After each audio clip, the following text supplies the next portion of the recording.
Bonjour à tous, je suis Benoît Huguet, cofondateur du Journal du Coin, et aujourd'hui j'ai l'honneur de recevoir à mes côtés Alexandre Savchenko, qui est expert, conférencier, auteur autour de Bitcoin et du Web3 en général.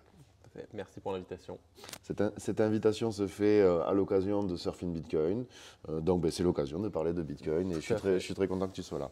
Alors en ce moment, tu en as beaucoup, hein, tu as fait beaucoup de papiers sur Bitcoin, tu as fait beaucoup d'interventions sur BFM, mais une de tes préoccupations du moment, c'est Bitcoin, l'écologie et la monnaie. Donc ça va être notre petit débat d'aujourd'hui sur ce podcast. Et j'aimerais que tu nous en parles un peu plus. Pour poser le contexte, je sais que tu es un fervent défenseur de la sobriété écologique. Est-ce que tu pourrais nous en tenir quelques mots et nous dire pourquoi tu engages chacun à plus de vertu? Ouais, alors pour moi, la sobriété, elle est nécessaire et souhaitable à plusieurs égards. Je vais faire un triptyque, c'est plus simple à retenir, mais pour au moins trois grandes raisons. La première est philosophique. La première est philosophique et je pense qu'elle est censée plaire aux bitcoiners parce qu'elle elle est libérale en fait. C'est-à-dire que pour moi, la sobriété, je vais me référer à quelqu'un que j'aime bien qui s'appelle Épicure.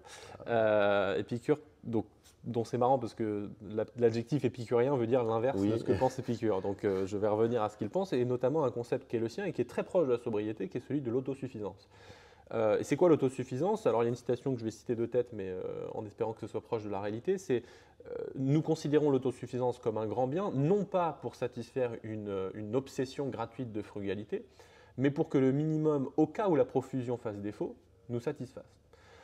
Et il y a là-dedans, globalement, ça englobe en fait la sobriété, c'est-à-dire la capacité à être assez sobre pour pouvoir être suffisant tout seul, indépendant. Et ce lien-là, il se fait avec justement la liberté. Quand on est sobre, on consomme moins, on est indépendant, ce qui est l'inverse de la dépendance empêchant la liberté. Pour moi, la sobriété, c'est la liberté. Si on n'est pas sobre, on dépend de quelque chose. Donc forcément, notre liberté est réduite. L'exemple le plus évidemment éloquent de ça, ça va être tout ce qui est comportement addictif, tout ce qui est drogue. Personne ne naît accro à la cigarette, a priori. On n'a pas ça dans les gènes, dans les veines. Par contre, en consommant de la cigarette, de l'alcool ou autre, on peut, et on peut ne pas aussi, mais on peut tomber accro, addict. Et donc on se retrouve dans une situation de dépendance qui vient altérer notre liberté. Et quand notre liberté est altérée, c'est-à-dire que si notre bonheur dépend de quelque chose qu'on ne maîtrise pas et dont on peut se voir couper l'accès, on n'est pas forcément très libre. Donc pour moi, la sobriété, c'est un des vecteurs de la liberté, donc du bonheur d'une certaine façon aussi. Donc c'est pour ça que cet argument philosophique il est important. Et je le tenais déjà l'an dernier à Bitcoin, mais non pas sur le point de vue individuel, mais sur le point de vue des États, qui ont les mêmes soucis que les individus, c'est-à-dire qu'un État qui n'est pas sobre, est condamné d'une certaine façon à la dépendance. Et une fois qu'il est dépendant, on coupe le gaz, on coupe l'armement, on coupe ce qu'on veut, et l'État est obligé de faire certaines choses qu'il n'a pas envie de faire, donc il n'est plus libre. Donc ça, c'est au moins le premier point, il est philosophique. Il y a une citation qui reprend ce que tu dis, c'est la discipline mène à la liberté. Donc quelque part, très probable, oui, c'est vrai. Après, il y a une intersection entre discipline et obéissance qui, du coup, à mon avis, mais là, c'était individuel. Ça rejoignait le côté responsabilité personnelle. Et ce que j'aime bien dans la citation d'Épicure, c'est que il vient tout de suite, j'allais dire, contre-arguer la première chose qu'on sort quand on parle de sobriété, c'est-à-dire une confusion avec la pauvreté, etc. Non, l'idée, c'est pas de satisfaire une obsession gratuite de frugalité. La philosophie épicurienne, et c'est la raison pour laquelle aujourd'hui, quand on dit épicurien, on dit en fait plutôt bon vivant, c'est que dans la philosophie épicurienne, on ne s'interdit pas le confort, on ne s'interdit pas un bon repas, voir des amis, etc., etc. Mais c'est simplement qu'on doit essayer de se discipliner. Parce que plus on s'autorise de confort tout le temps, rapidement et tôt dans la vie, plus en fait on prend le risque que ces conforts se transforment en besoins. Et à partir du moment où ça s'est transformé en besoin, c'est terminé, on n'est plus libre parce que si cette chose-là fait défaut, on n'est plus heureux. Donc ça ne veut pas dire vraiment vivre dans une caverne et éviter d'utiliser l'électricité, ça veut dire avoir conscience qu'il y a des choses qui sont moins importantes que d'autres et qu'il faut savoir hiérarchiser ses besoins pour essayer de se créer le moins de dépendance possible. Et en faire une force. Et en faire une force, effectivement. Ouais. Donc ça, c'est le premier point. Les deux autres points sont un peu liés, même s'ils sont indépendants d'une certaine façon. Le premier, c'est sur la finitude des ressources et le deuxième, c'est sur le climat. Enfin, donc du coup, ça fait philosophie, finitude des ressources et climat. Alors, finitude des ressources, c'est quelque chose qui est important dans la mesure où, j'allais dire, même dans la théorie, là je ne parle pas de quand est-ce qu'on va atteindre la finitude, puisque après c'est l'objet de dissension, mais même d'un point de vue conceptuel, la Terre est finie, le monde est fini, et la seule façon qu'on va avoir d'attaquer cet argument-là, c'est d'utiliser des trucs du genre, oui, mais une météorite peut arriver, etc. Bon, déjà, si une météorite arrive, je pense que la finitude des ressources sera notre dernier des soucis. Donc, sur un raisonnement d'une planète finie, on va avoir une finitude des ressources. Maintenant, la question, c'est quand est-ce qu'on la touche, cette finitude des ressources? C'est-à-dire, est-ce que ça arrive de notre vivant? Est-ce que c'est dans 1000 ans? Est-ce que c'est dans 100 ans? Est-ce que c'est dans... etc., etc. Et les ressources, elles sont multiples. Les métaux, les ressources fossiles, l'énergie, etc. Moi, je pense que l'exemple de l'énergie est particulièrement important à plusieurs titres. Le premier, c'est qu'on approche plutôt de la fin de ces ressources-là. En tout cas du pétrole. Et la deuxième, c'est que l'énergie a une place particulière dans l'économie, c'est que sans l'énergie, il n'y a pas le reste. Donc c'est un peu l'énergie, si on considère que... Voilà, c'est ce qui alimente le reste de l'économie. Donc ce n'est pas parce que c'est 5% du PIB que si on enlève l'énergie, on perd que 5% du PIB. Si tu ne peux plus te déplacer, ça va être difficile de commercer. Donc il y a la quasi-totalité de l'économie qui s'effondre si on n'a plus d'énergie. Et dans cette énergie, si on regarde au niveau mondial, 80% du mix énergétique, c'est du fossile. Et il y a un peu plus d'un tiers de mémoire, ou environ un tiers, qui est juste le pétrole. Okay. Et le pétrole, on ne parle pas nécessairement que de l'électricité. Le pétrole est archi-dominant dans les transports, par exemple, et à moins d'une généralisation en 2 ans ou 3 ans de la voiture électrique, qui n'est pas forcément d'ailleurs bien dans tous les cas, a priori, le pétrole va rester indispensable dans un secteur clé de la mondialisation, qui est le transport. C'est difficile de faire une économie globalisée sans transport. Ce pétrole-là, en fait, on a déjà commencé à toucher les limites. Sur le conventionnel, ces limites, elles ont été atteintes en 2008, puisque, alors, petit aparté sur le concept de pic, sur n'importe quoi qui est fini, on a une loi mathématique assez simple qui est que forcément, si on extrait de cette ressource-là et qu'elle est finie, on sait qu'on va commencer à 0, on va finir à 0. Donc, dans l'entre-deux, on va toucher un maximum. Oui. Une loi mathématique, théorème de Rolle, pour ceux que ça intéresse. Donc, la question, c'est quand est-ce qu'on touche ce maximum? Et ça, sur le pétrole conventionnel, il a été atteint en 2008. Mais tu n'es pas le premier à le dire, parce qu'après, je suppose que la quantité de pétrole dépend de son prix. La quantité absolue, non. Elle ne dépend pas du prix. Mais bon, par exemple, il y a quand même les explorations en fonction du prix, ce genre de choses. Alors justement, j'y arrive, c'est que, au moins l'idée du maximum théorique, tout le monde l'a. Ce maximum, on l'a atteint, encore une fois, sur le conventionnel, en 2008. Okay. Dans le pétrole, il y a le conventionnel, le pétrole lourd, le schiste, etc., les agrocarburants, tout ce qu'on veut. Mais sur le conventionnel, depuis 2008, on a décru. C'est-à-dire que la quantité, elle a baissé de mémoire 4% entre 2008 et aujourd'hui en termes de production de barils. Et c'est physique ou c'est politique? C'est physique. Je vais donner quelques chiffres là-dessus. Dans la mesure où, par exemple, si on regarde, je vais comparer les années 60 avec 2014, 2015, et après on pourra faire 2019, 2020. Dans les années 60, on dépensait 100 milliards de dollars de capex par an à l'exploration pétrolière. Donc on cherchait des nouvelles ressources de pétrole. Avec ces 100 milliards, on trouvait 70 milliards de barils par an de ressources, de nouvelles ressources. En 2014, ce 100 il s'est transformé en 1000 milliards. On a fait x10. Les découvertes sont passées de 70 milliards à 10 milliards. On a fait diviser par 7. Donc beaucoup de gens disent que c'est un problème d'investissement. On a fait x10, on trouve 7 fois moins. Et accessoirement, on va avoir un problème de rentabilité. C'est-à-dire que, évidemment, comme dans toute extraction de ressources, on commence par les plus simples. Oui, bien sûr. Donc aujourd'hui, si on veut trouver, c'est tout à fait vrai. Si on veut trouver du pétrole, malheureusement aujourd'hui, c'est encore plus cher, beaucoup plus difficile, soit très profond, soit le schiste, soit tout ce qu'on veut. Et en plus, il y en a moins. Donc, c'est ce qui fait qu'aujourd'hui, on ne peut jamais le dire avec certitude, mais la probabilité qu'on ait atteint le pic en 2008, en tout cas, ça ne s'est pas démenti depuis 2008, sur le conventionnel, je parlerai du schiste après, semble assez évident. Non, mais disons que c'est audacieux sur les timings, mais par contre, ce qui est moins audacieux ou moins discutable, c'est qu'une ressource finie s'épuise. Oui. Voilà. Donc, en fait, la question du quand, elle est plus difficile. Elle est difficile, mais on peut au moins estimer. Voilà. Mais en tout cas, c'est sûr que je rejoins par rapport à l'idée de sobriété que tu défendais sur ce deuxième point. C'est sûr que autant ménager la bête. C'est-à-dire que si tu veux courir un cheval, tu le ménages si tu veux aller plus loin. Disons que même si on admet, supposons que la quasi-totalité des experts pétroliers se trompent. Supposons, pourquoi pas. C'est arrivé, enfin, parce que non, je te dis ça parce qu'il y a déjà eu des pronostics, enfin, en tout cas, alors je ne dis pas que c'était un consensus global, mais tu avais des titres qui avaient dit, je ne sais plus, épuisement, tu en retrouves, tu vois, épuisement du pétrole à l'échelle de 2000, 2010, et en fait, il y en a toujours eu. Mais voilà, donc disons que le jeu de la date ne remet pas forcément en question. Non, c'est le jeu de l'ordre de grandeur qu'il faut avoir en tête. Okay. C'est-à-dire qu'à l'échelle géologique, aller dire on n'aura plus de pétrole en 2043, c'est pas possible. On ne peut pas faire ce genre de prévision de manière certaine. Ouais. Mais à l'échelle géologique, se tromper de 10 ans, par exemple, rien, en fait, ça reste le même ordre de grandeur. Et donc, disqualifier quelqu'un parce qu'il aurait dit on va atteindre le pic en 2005 alors qu'en fait on l'a atteint en 2008, en réalité, s'il avait prédit ça, il est particulièrement précis. Oui, d'accord, je suis d'accord. Et alors, juste pour terminer en disant sur le pétrole de schiste, parce que évidemment, le pétrole conventionnel baisse, mais d'autres vont dire, mais non, regardez, le génie humain nous a permis d'avoir d'autres types de pétrole. C'est la contraposée. Exactement, c'est la contraposée, c'est le schiste, le lourd, etc. Le problème, ça va être lié au sujet monétaire, c'est que le pétrole de schiste, alors déjà, il a une structure de coûts et de capitaux qui est différente, c'est-à-dire que les cycles de rentabilité sont beaucoup plus courts, il faut forer toute la journée, tout le temps, les puits durent à peine quelques mois, et donc c'est assez intensif d'un point de vue capitalistique, alors que le pétrole conventionnel perce un trou et pendant 40 ans ça sort, je caricature un peu. Oui.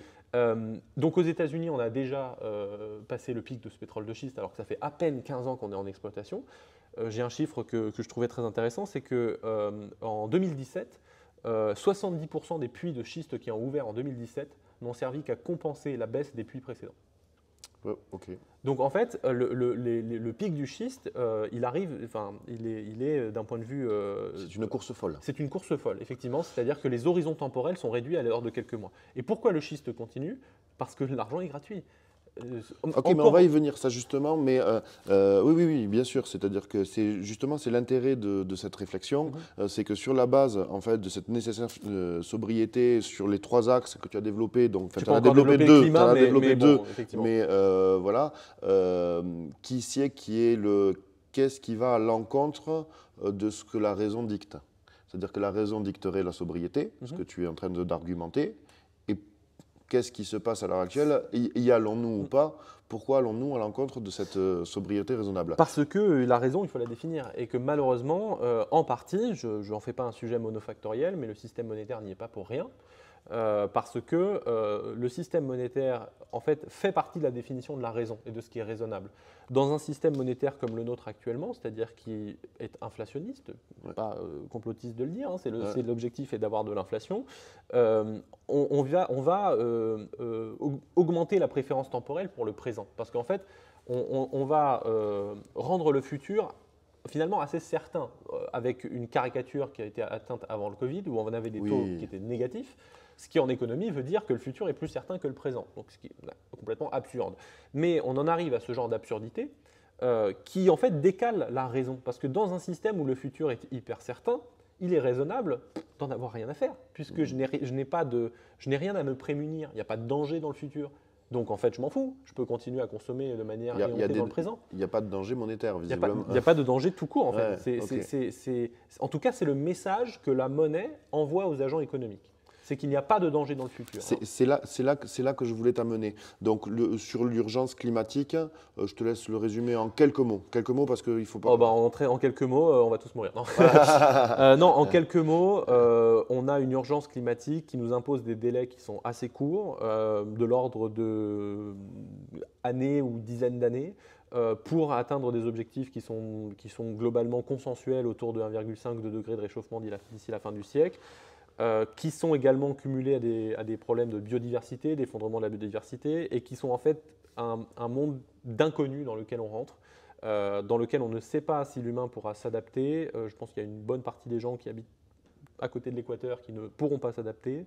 Ça va créer probablement des conflits, des migrations, des choses comme ça, et également de savoir si on est capable de survivre à autant d'humains sur la planète dans des conditions qui changent aussi drastiquement. Donc ce sont quand même des enjeux Existentiels. Existentiels, donc c'est des grands enjeux. Donc c'est pour ça que sans doute que ce sujet t'intéresse. Oui. Et là où je voulais, donc là c'est le cœur du sujet, c'est que tu l'as déjà évoqué avec la monnaie, le paradoxe dont tu discutais avec moi au téléphone, c'est que on va retrouver ce fameux double discours entre d'un côté, on va dire, les décideurs et les politiques qui semblent en tout cas avoir pris conscience de ces enjeux-là, où c'est quand même dans le discours collectif, c'est-à-dire que tu vois cette nécessité de faire attention à la planète, je pense que tout le monde y est sensible. Donc le politique va inciter d'une façon ou d'une autre, par les mots, à la vertu, alors que dans les actes, on va retrouver un système monétaire qui, lui, pousse à la consommation.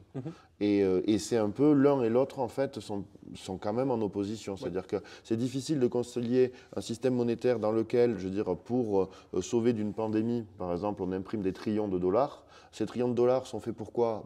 Pour relancer la consommation. Cette consommation va à l'encontre de cette exigence de sobriété qui est prônée d'un autre côté par les politiques. Donc on a l'économique et le politique qui sont en opposition, en tout cas, Oui, moi, c'est mon sentiment, et c'est ce que tu oui, disais. ils le sont complètement, dans la mesure où le fait, l'argent facile, la monnaie imprimable à volonté, c'est le piège du politique. Parce que à partir du moment où on peut manipuler la monnaie pour faire orienter l'inflation en haut, en bas, les taux d'intérêt en haut, en bas, en fait, on le fait avec une idée de curseur, c'est-à-dire que, pareil, ici, encore une fois, ce n'est pas spécialement complotiste ou pas, mais quand on baisse les taux d'intérêt, on le fait à dessein pour augmenter la consommation, parce qu'on veut relancer la croissance, le PIB, etc.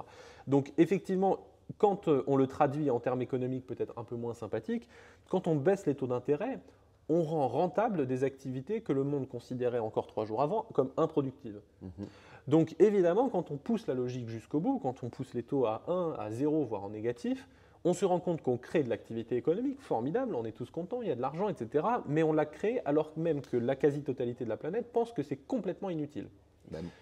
Et donc, la contraposée de ça, c'est malheureusement ce à quoi après ensuite le monde politique ne veut pas se confronter, parce que ça voudrait dire assumer une responsabilité, c'est que quand on doit détruire ces activités qui sont improductives, on crée du chômage, on crée de la précarité, on crée de la détresse, etc. etc. Donc le politique qui ne souhaite pas s'exposer à une responsabilité forte, négative, va céder à la facilité, c'est-à-dire baisser les taux, toujours baisser les taux, encore baisser les taux, parce que ça crée de l'emploi, parce que ça lui crée des avantages, on va dire, presque clientélistes auprès de son électorat. Mais quand il s'agit de revenir à la normale… Presque, tu es gentil. ça veut dire en fait détruire de l'activité, détruire de l'emploi, qui sont des choses d'un point de vue politique disons, très difficiles à assumer. Le retour à la sobriété, le retour à la discipline est douloureux, d'autant plus que la dépendance, enfin, ou que disons le laxisme a été long et conséquent. Exactement. Donc là, et je crois pas, on est dans une situation qui est à l'exact opposé de l'introduction que tu faisais sur les piqûres. C'est-à-dire que là, on a été loin de la sobriété et de la discipline, et notamment de par des incitations économiques. J'allais dire, c'est toujours le même arbitrage. C'est effectivement, soit on va vers la sobriété, et dans ce cas-là, on va détruire de l'emploi, on va détruire de l'activité, parce qu'il faut avoir en tête qu'il y a des emplois qui sont considérés comme improductifs, mais qui ne sont rentables que parce que l'argent est gratuit et magique. Donc tous ces emplois-là, toute cette création de… à moitié richesse, en fait, devra disparaître. Tu nous promets de la sueur, du sang et des larmes Oui, we're gonna fight on the beaches. Voilà, je ne vais pas reprendre notre ami Churchill, mais oui, a priori, ça ne va pas être drôle, effectivement. Maintenant, l'intérêt de la sobriété, c'est qu'on peut choisir.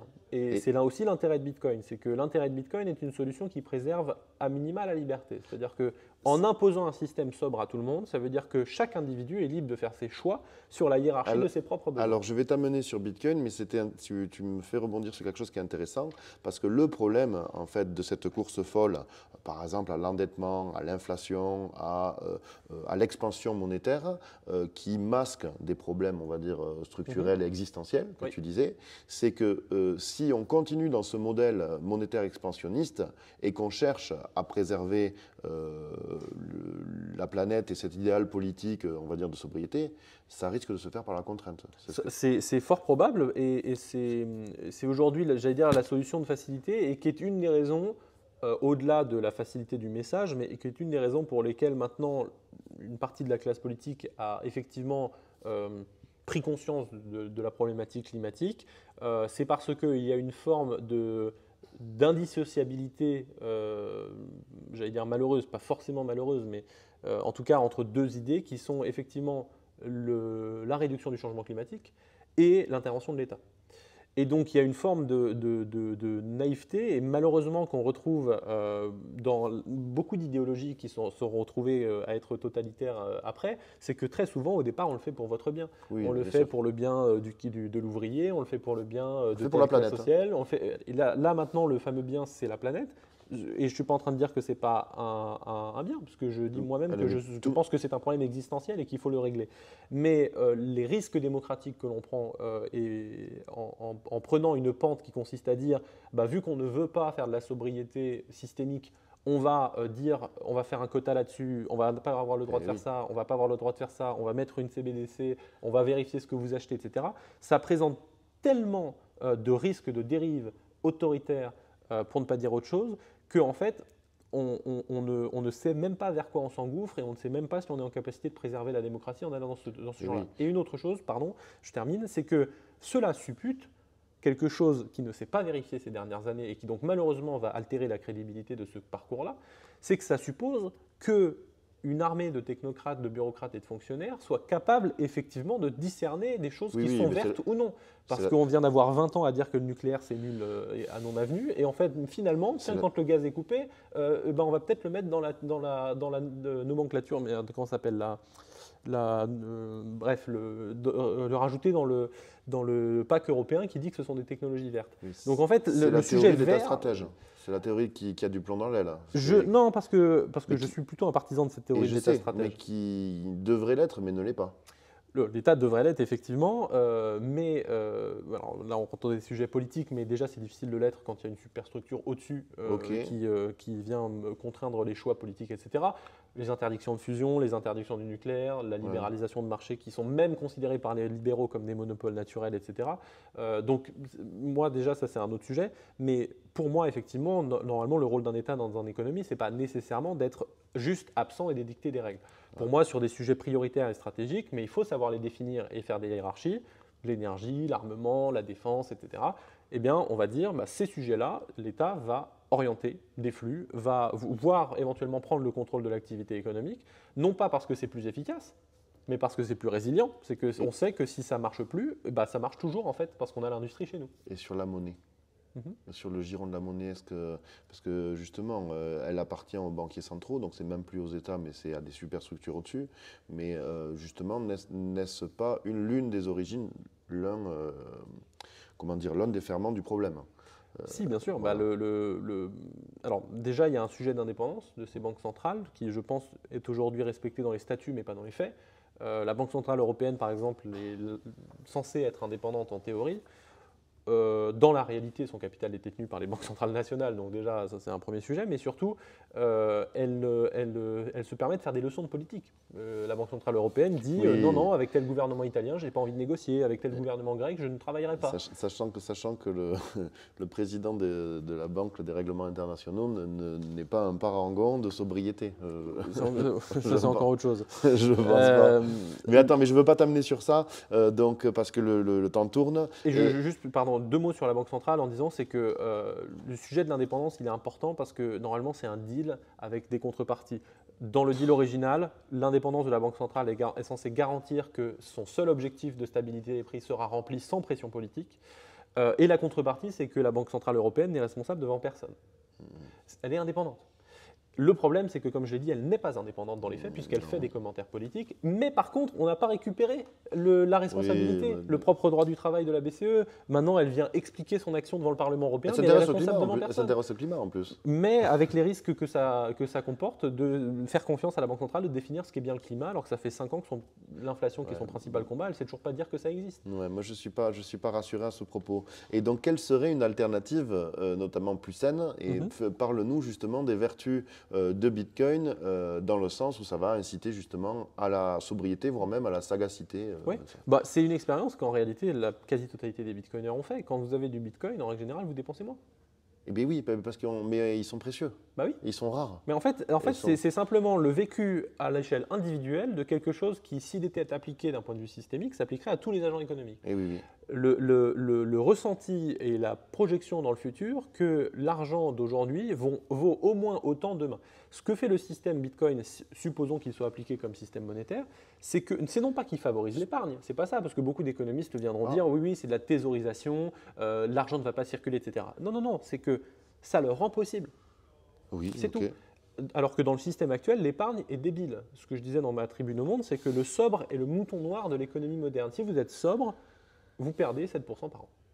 Oui, ouais, bien sûr. Donc bien sûr. c'est complètement con. Donc Ouais, en fait, autant consommer ou investir ou donner à quelqu'un d'autre qui va consommer à votre place. Hein, c'est ça l'investissement. Je caricature un peu, mais dans le système de Bitcoin, à partir du moment où la construction est orientée autour de la rareté, où on sait que ce ne sera pas manipulé pour telle ou telle politique monétaire ou telle décision d'un politique quelconque, en fait, on se projette dans le futur avec une préservation de son pouvoir d'achat qui est meilleure. C'est sûr que si, oui, dans un système qui serait avec une monnaie rare, les comportements des agents économiques, c'est-à-dire de tout le monde, disons chacun paierait les conséquences de son incurie plus rapidement. Exactement. Et donc c'est vertueux, ça incite quand même à la vertu. Je vais donner avec un exemple, j'allais dire peut-être une métaphore, mais supposons que vous avez, je sais pas, 100 euros. Vous mettez 50 euros dans votre consommation, peu importe, 60, 70, 80, ça dépend effectivement le niveau de vie, etc. Il vous reste X, disons 20, à mettre soit de côté, soit en investissement. Dans le système monétaire actuel, qu'est-ce qui se passe quand on est notamment État ou VC ou whatever qui fait de l'investissement un quotidien? Il peut arriver 10 entrepreneurs devant vous, chacun avec son projet, voilà, moi je vais faire ci, moi je vais faire ça. Peut-être que vous allez trouver qu'il y a 4 projets qui sont bons, 3 qui sont ok-ish, 2 qui sont pas top et un qui est nul ou 2 qui sont nuls. Bon. Sauf que du point de vue du politicien, les 10 sont bons puisque les 10 créent de l'emploi. Donc vous avez intérêt à créer autant d'argent que nécessaire pour pouvoir financer ces 10 projets. Du point de vue du système monétaire rareté et de l'individu qui ne sait pas quoi faire de son argent entre épargner et investir, vous allez forcément avoir un seuil de rentabilité ou un seuil au-delà duquel vous ne voulez pas projeter le risque. Donc sur les 10, en fait, vous n'allez pas vous dire est-ce qu'il y en a 2 qui sont bons, vous allez dire quels sont les X meilleurs. Oui. Et s'il y en a 3 qui sont bons mais que vous avez de l'argent que pour 2, tant pis, il y en a que 2 qui seront financés. De toute façon, je suis d'accord avec toi, tu le retrouves en fait en fonction de la monnaie dont tu disposes, les comportements ne sont pas les mêmes. Moi, j'ai vécu 3 ans en Argentine, je me souviens, et donc du coup, il n'y avait pas autant d'inflation, on était aux alentours de 20-40, là je vois qu'ils performent de plus en plus, ils sont très forts. On est à 100, et en fait, ce qui était rigolo, c'est que les gens, dès qu'ils recevaient en fait leur salaire, ils avaient tendance à le dépenser dans tout un tas de supports, évidemment. Ça s'était accompagné de restrictions, donc il n'y avait plus contrôle d'échange, contrôle des capitaux, donc ils ne pouvaient pas simplement le convertir en dollars. Ce qu'auraient souhaité la plupart des gens, c'était convertir leurs pesos dans une monnaie dure, disons plus dure en tout cas. Oui. Donc typiquement le dollar, idéalement Bitcoin. Mais ça, c'était interdit légalement, donc ça a fait le corollaire avec la dérive démocratique dont tu parlais, c'est-à-dire que quand il y a une incurie monétaire, souvent elle s'accompagne d'interdictions, donc ce qui était le cas, et dans le comportement des agents qui étaient face à ce système, on va dire, qui périclite, eh bien, ils achetaient des voitures. Un support d'investissement, ils achetaient des voitures comme des fous, plutôt que d'avoir leur argent sur leur compte en banque, n'ayant pas tous accès à des supports d'investissement de qualité, typiquement l'immobilier, mais qui suppose un investissement important, sachant que dans une économie dégradée, tu n'as plus accès à l'emprunt.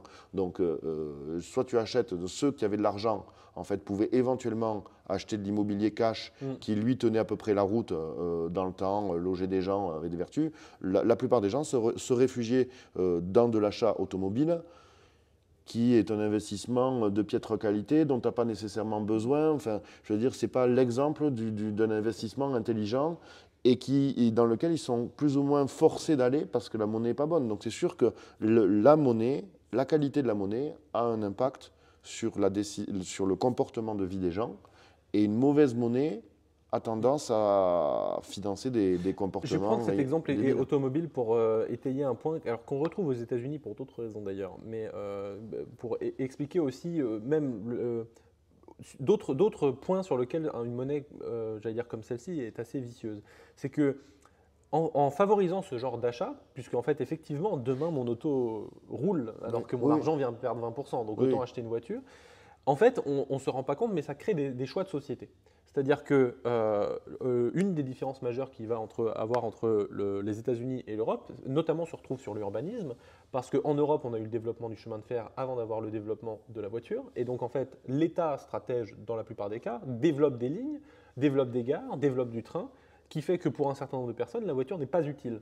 Et donc, on a besoin de prendre simplement le train, etc. pour se déplacer. À Paris, par exemple, ou avec le métro, ça prendra le... Ça, c'est pour le transport métropolitain. Ouais. Mais quand on va de Paris à Lyon, Oui. on n'a pas besoin de voiture. Oui. On peut prendre le Ou train. même à Bordeaux. Ou à Bordeaux, ou à Marseille, ou à Nice. En Ouais. fait, en France, le réseau est plutôt très très bien maillé. Aux États-Unis, il faut oublier tout de suite. Même au Canada, qui est donc mon deuxième pays, si vous allez au Canada, prenez une voiture en fait. Il y a une ligne de train éventuellement qui va faire Québec-Montréal ou Montréal-Toronto, mais c'est tout. Si vous voulez aller nulle part ailleurs, vous devez prendre la voiture. Pourquoi je dis ça? Parce qu'en favorisant l'achat des voitures, je le lierai au point aussi de l'effet rebond, qui est une crainte assez fondée des écologistes, c'est qu'en fait, vous favorisez pour la puissance publique le déploiement plutôt de routes. Oui. Pour que ces voitures ne restent pas dans des garages et qu'elles servent à quelque chose, notamment à la mobilité des citoyens. Sauf qu'en fait, l'effet pervers, c'est que c'est un cercle vicieux. Plus vous avez de routes, plus c'est intéressant d'acheter des voitures. Et donc, plus vous avez de voitures. Et donc, en faisant ça, vous développez non seulement l'industrie automobile, mais aussi la consommation de pétrole ou de fossiles, peu importe. Et qui ne fait qu'accroître le problème initial que tu soulevais. Et donc, juste pour faire une petite incise sur l'effet rebond, parce que souvent, typiquement, on va dire l'effet rebond. Donc qu'est-ce que c'est? Alors, pour l'expliciter, l'effet rebond, c'est un effet pervers qu'on constate justement sur la sobriété ou sur les économies d'énergie ou quoi. Je vais prendre un exemple tout bête. Supposons que vous installez une pompe à chaleur et qu'avec ça, vous économisez 200 € par an sur l'énergie.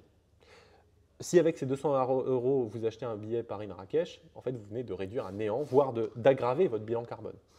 Ça, c'est l'effet rebond. C'est-à-dire, avec l'argent libéré par une économie, qu'est-ce que je fais?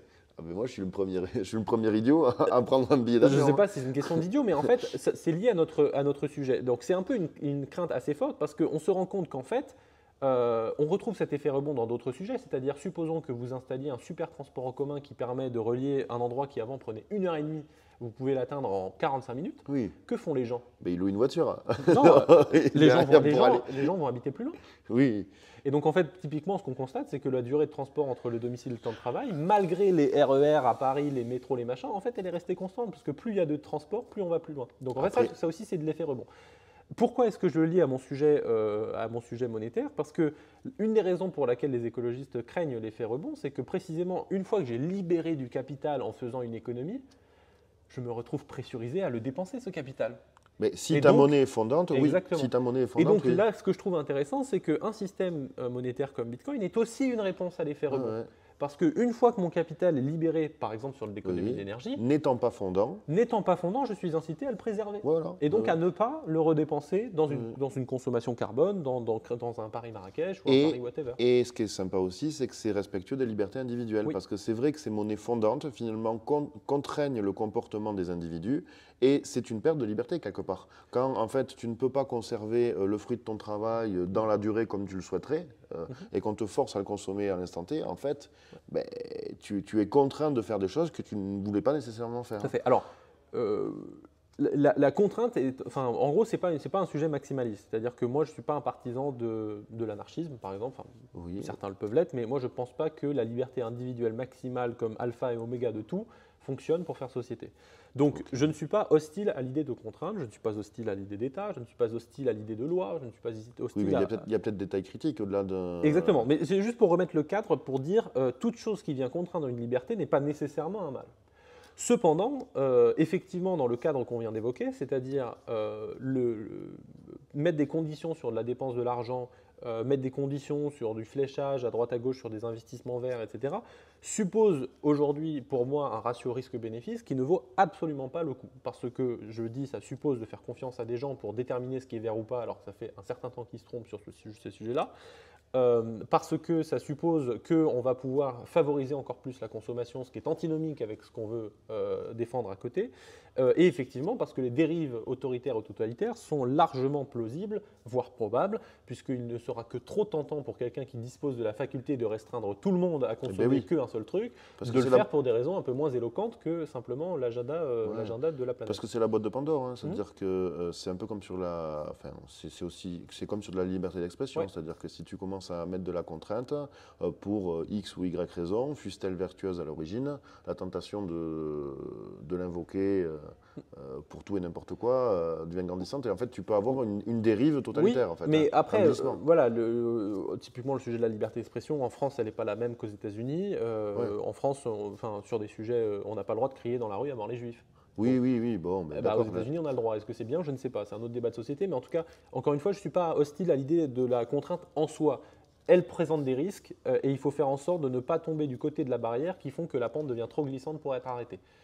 Sur le sujet de la monnaie, je pense qu'on est en train, malheureusement, de s'orienter vers le dépassement de cette barrière. Ça m'embête beaucoup.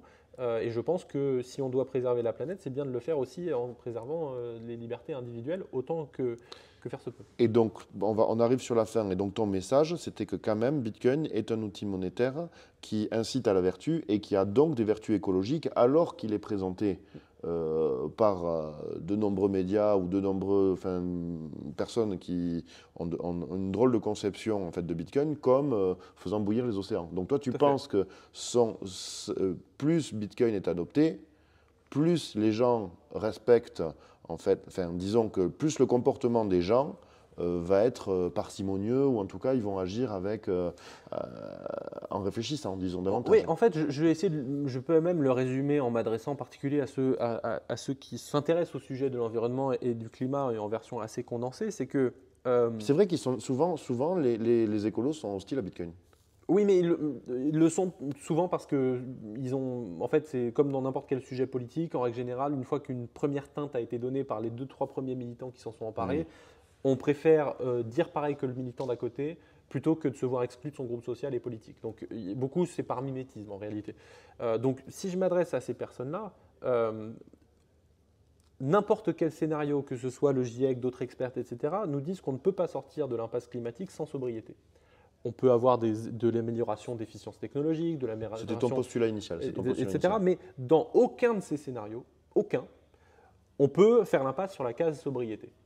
Ça, c'est l'élément numéro 1 du raisonnement. Numéro 2 du raisonnement, c'est que dans le système monétaire actuel, on peut faire de la sobriété à l'échelle individuelle, mais on ne peut pas faire de la sobriété à l'échelle systémique. Mais même à échelle individuelle, parce que on peut se saigner les veines. On peut très bien dire non, j'accepte de perdre 10% de mon pouvoir d'achat par an et d'être le seul débile du village. On peut le faire. C'est débile. C'est débile, on remonte le courant tout seul, on est comme le saumon qui remonte la rivière. C'est pour ça que je parle d'un point de vue systémique individuel. On peut avoir 2-3 initiatives à droite à gauche. Moi, je prends moins l'avion, etc. Mais ce n'est pas moi qui prends moins l'avion qui va sauver la planète. Et donc, c'est pour ça que je le dis du point de vue systémique. Le système monétaire, en fait, le changer est une condition nécessaire. En mathématiques, il y a condition nécessaire et suffisante. Je ne dis pas que c'est suffisant. On ne va pas changer, mettre Bitcoin et boum, le problème est réglé. Mais en fait, c'est une condition nécessaire. C'est-à-dire que dans le système monétaire actuel, vous pouvez faire ce que vous voulez, mais vous n'y arriverez pas parce que vous ne pourrez pas faire de sobriété. Ce n'est pas possible. Et le système des talons or, il n'était pas respectueux de cet impératif de sobriété? Du point de vue systémique, on pourrait retrouver les mêmes vertus, puisqu'on compare souvent le Bitcoin à l'or numérique. Mais il présente à mon sens 2 faiblesses par rapport à Bitcoin. La première, c'est qu'il n'est pas numérique, donc il est très peu adapté au monde dans lequel nous vivons, et que mécaniquement, si on doit substituer de l'or par de l'or papier ou de l'or numérique, en réalité, ça va très vite se retomber sur une affaire de confiance, réserve fractionnaire, je fais ce que je veux de mon or, t'as pas la preuve que je l'ai, etc. Et on fait un tour de piste. Exactement, on refait un tour de piste. Alors, peut-être en le repartant au 19e siècle et en gagnant 200 ans dans l'affaire, ou 100 ou 50, j'en sais rien, mais en tout cas, on peut retomber dans ce schéma de réserve fractionnaire et de confiance qui pourra être rompu. Et la deuxième remarque, c'est que c'est une activité qui est particulièrement polluante, effectivement, d'extraire de l'or. Je remarquais dans l'article que j'avais écrit que typiquement le site le plus pollué de France est une ancienne mine d'or. Ok. Donc, techniquement, en fait, ça a des vertus, mais Bitcoin lui est bien supérieur. C'est-à-dire Je le pense. Après, la question pour laquelle Parce moi, que je n'ai pas encore de réponse, c'est la question de la transition. Parce qu'effectivement, passer d'un système monétaire à un autre, notamment dans l'état actuel du système, ne peut pas se faire sans casse. Mais dans les schémas écologiques que ceux qui connaissent bien, il y a assez peu de scénarios. Des pays l'ont choisi. Hein. Je veux dire, le Salvador est le premier. Je sais que l'Argentine en discute. En fait, ce changement comment dire, de paradigme monétaire paraît encore lointain, mais n'est pas Je ne dis pas qu'il est infaisable, mais je dis que si on bascule un système monétaire actuel sur le système Bitcoin, ça ne pourra pas se faire sans casse, ne serait-ce que, y compris au sens libéral du terme, les activités hédonistes permises seulement par la gratuité de l'argent vont devoir disparaître. Et malheureusement, je cite un autre chiffre que je cite dans ma tribune au Monde, 20% des sociétés cotées aux États-Unis sont zombies, c'est-à-dire qu'elles ne survivent qu'en faisant rouler de la dette. Donc si on a 20% des sociétés cotées aux États-Unis qui disparaissent, ça fait un peu de casse. Ok, mais c'est nécessaire. En fait, effectivement, c'est une question d'hierarchie des priorités. Pour moi, le climat est un problème existentiel de l'humanité et oui, ça vaut de détruire 20% de l'activité économique. Mais je pense que c'est très facile à dire depuis mon fauteuil de français moyen, effectivement. Mais ce sera la question que devront malheureusement se poser beaucoup de gens, dans les prochaines années. D'autant plus qu'il vaut mieux la fin d'un drame qu'un drame sans fin. Tu vois, aussi. Donc, parce que le problème, c'est que ce n'est pas en imprimant de la monnaie et en ne tuant pas ces 20% d'entreprises zombies qu'on résout le problème. Le problème, c'est ne les tuant pas maintenant, on risque de passer de 20% d'entreprises zombies à 30%, à 40%. C'est un peu un chemin sans fin. Et donc, c'est pour ça que ce mal nécessaire, vaut mieux le prendre le plus tôt possible, disons. Et l'argument